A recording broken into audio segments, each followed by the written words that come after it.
Apakah membuka kredit syar'i, di mana penjualnya nanti memiliki barang, kemudian dijual secara kredit kepada konsumennya, itu termasuk di antara solusi yang syar'i untuk menyelesaikan masalah perekonomian di masyarakat. Sebenarnya ada dua sudut pandang yang perlu kita lihat di sini ya. Pertama adalah melihat motivasi yang diberikan oleh Nabi Shallallahu Alaihi Wasallam untuk tidak berutang. Nabi Sallallahu Alaihi Wasallam berdoa kepada Allah, Allahumma inni a'udzubika minal ma'thami wal maghram. Ya Allah, aku berlindung kepadamu dari perbuatan dosa dan dari kondisi maghram. Al-maghram adalah orang yang jatuh pailit karena banyak utang. Aisyah bertanya kepada Nabi Sallallahu Alaihi Wasallam, kenapa Anda sering berdoa seperti ini? Kata Rasulullah Sallallahu Alaihi Wasallam, Inna rajula idha gharima hadatha fakadhaba wa wa'ada fa akhlafa. Orang kalau sudah kondisinya pailit, banyak utang, kalau ngomong nggak bisa dipegang, kalau janji sukanya mengingkari.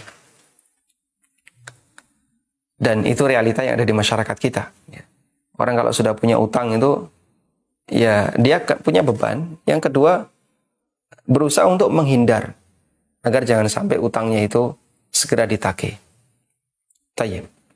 Nabi SAW juga pernah bersabda, La tukhifu anfusakum ba'da amniha. Janganlah kalian menakut-nakuti diri kalian setelah Allah memberikan jaminan keamanan. Lalu para sahabat bertanya, Wa madzaka ya Rasulullah? Apa yang bisa menyebabkan kita itu jadi takut? Apa yang dimaksud menakut-nakuti diri itu ya Rasulullah? Qala ad-dain. Kata beliau SAW, itu adalah utang. Karena utang itu nambahi beban bagi hamba yang sebenarnya itu bukan bebannya. Baik. Namun di saat yang sama Nabi Shallallahu Alaihi Wasallam berutang. Dari mana kita bisa lihat beliau sampai meninggal dunia? Baju besi, baju perang yang beliau gadaikan di tempat orang Yahudi belum sempat ditebus. Karena beliau beli gandum. Namanya suami berkewajiban untuk memberikan nafkah bagi seluruh keluarganya. Istri beliau banyak.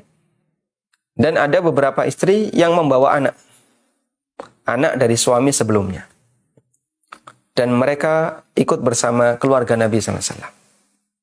Lalu Nabi SAW beli gandum untuk dijadikan sebagai nafkah bagi mereka. Tapi beliau nggak punya alat bayar, nggak punya uang. Akhirnya apa yang dilakukan? Rasulullah SAW utang baju besi beliau yang dijadikan sebagai barang gadai. Ini kok kenapa bukan dijadikan sebagai alat bayar? Bukan.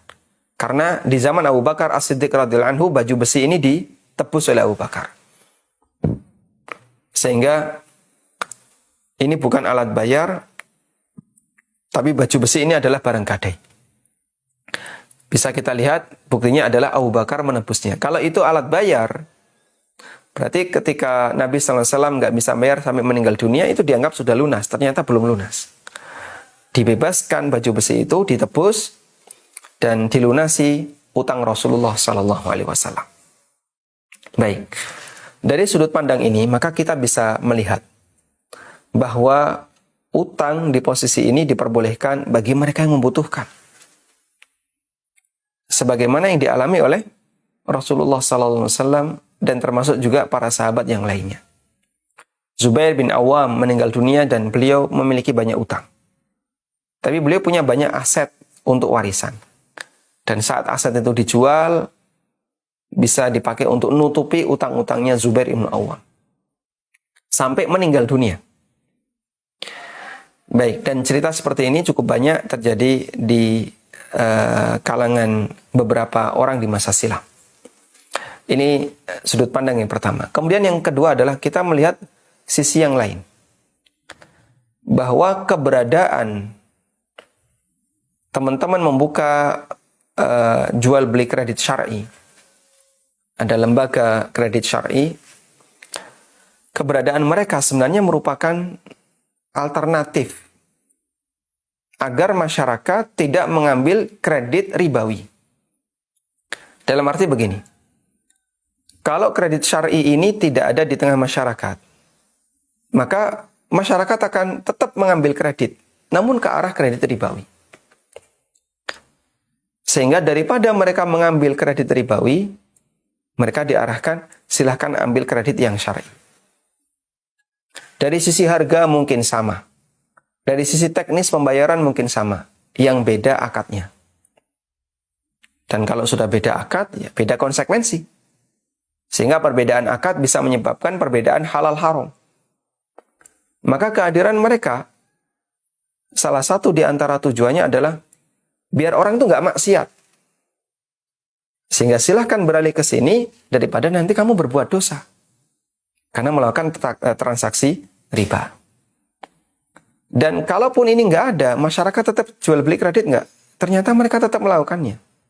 Tetap ngambil leasing mobil, leasing motor, atau kendaraan yang lainnya. Sekarang Sally pun pakai kredit ya. Ada leasing Sally? Ya. Mungkin ada. Untuk yang nilainya di atas 10 juta. Ada yang ingin punya Sally tapi nggak mampu bayar tunai. Pakai kredit. Sehingga itu kalau tidak dialihkan, daripada mereka dibiarkan, nanti malah semakin banyak transaksi riba. Akhirnya coba dialihkan mereka.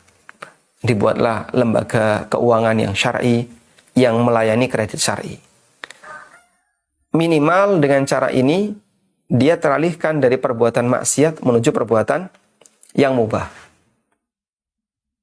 Sehingga dari sini bisa kita simpulkan, pertama, untuk para konsumen, kita kasih motivasi.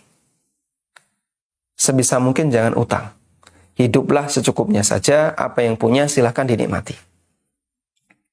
Pak, saya pengen beli motor. Tapi uang saya cuma 5 juta. Boleh nggak saya kredit? Ya silahkan beli motor yang harganya 5 juta. Sesuai dengan kemampuan. Sehingga punya uang 5 juta, jangan ngejar motor yang harganya 20 juta. Anda akan terbebani dengan sesuatu yang lebih berat. Silakan beli motor yang 5 juta. Sesuai kemampuan. Baik. Dan di posisi sebagai penyelenggara, sebagai para penjual, niatkan bahwasanya Anda melakukan ini tujuannya bukan dalam rangka memotivasi masyarakat untuk utang dan utang. Bukan. Namun tujuannya adalah sebagai alternatif. Daripada nanti kalau ini nggak ada, masyarakat melakukan praktek riba, lebih baik mengalihkan mereka ke sini. Dan Anda punya kebijakan secara harga sama, masa cicilan sama, cuman yang beda di akad. Insya Allah kalau tujuannya seperti ini, berarti Anda memberikan solusi bagi masyarakat agar tidak melakukan praktek riba. Wallahu a'lam.